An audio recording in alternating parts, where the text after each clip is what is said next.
شیراز صاحب آپ کی طرف بعد میں آتے، پہلے اختیار صاحب، وفاقی حکومت کی ذمہ داری ہے اور یہ ساری ذمہ داری ہے یہ وفاقی حکومت پہ ہی آتی ہے.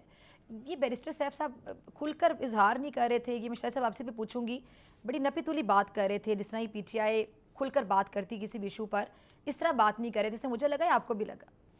دیکھیں یہ یہاں پر یہ بڑا آسان ایک لوگوں نے طریقہ سیکھ لیا ہے کہ آپ برڈن جو ہے تو اس کو شفٹ کرو اپنے شولڈر سے دوسرے پر. ٹھیک ہے. لا اینڈ آرڈر کی سچویشن جو ہوتی ہے یہ صوبے کی ذمہ داری ہوتی ہے. آپ کے صوبے میں کیا ہو رہا ہے یہ آپ کی ذمہ داری ہوگی. اور آپ نے یہ دیکھا کہ آج وفاق کی اس معاملے میں خاص طور پہ وفاق کی ذمہ داری ہے پی ٹی ایم کا جو معاملہ، میں وہی کہہ رہا ہوں ان کو کہ وفاق کی تو ذمہ داری بات کی بنتی ہے. آج جو کام آپ نے کیا خیبر پختونخوا ہاؤس میں، آپ نے گورنر کو بھی بلایا، وہ بھی آیا، تمام پولیٹیکل سٹیک ہولڈرز کو، پولیٹیکل پارٹی کے لیڈرز کو، پارلیمانی لیڈر کو بلایا، سب آئے آپ کے پاس. یہ کام اگر آپ ڈی چوک والا ڈرامہ کر رہے تھے 4 دن پہلے، اگر آپ وہ نہ کرتے اور اس طرف آپ نے توجہ دی ہوتی تو شاید یہ آج یہ خون خرابہ بھی نہ ہوتا، یہ اتنی یہ فساد بھی، انتشار بھی نہ ہوتا.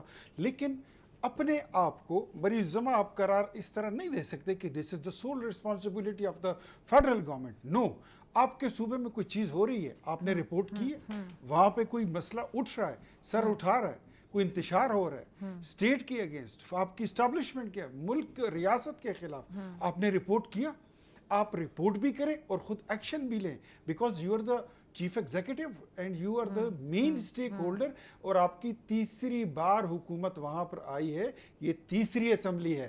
بٹ لیٹ می اپریشیٹ دیر آیت درست آیت کہ انہوں نے آج جو جرگہ کیا ہے، میرے خیال میں اس کو ہم اپریشیٹ کرتے ہیں کہ یہ اگر تھوڑا پہلے ہو جاتا تو یہ زیادہ بہتر. سبسکرائب کریں اور بیل دبائیں تاکہ کوئی خبر رہ نہ جائے.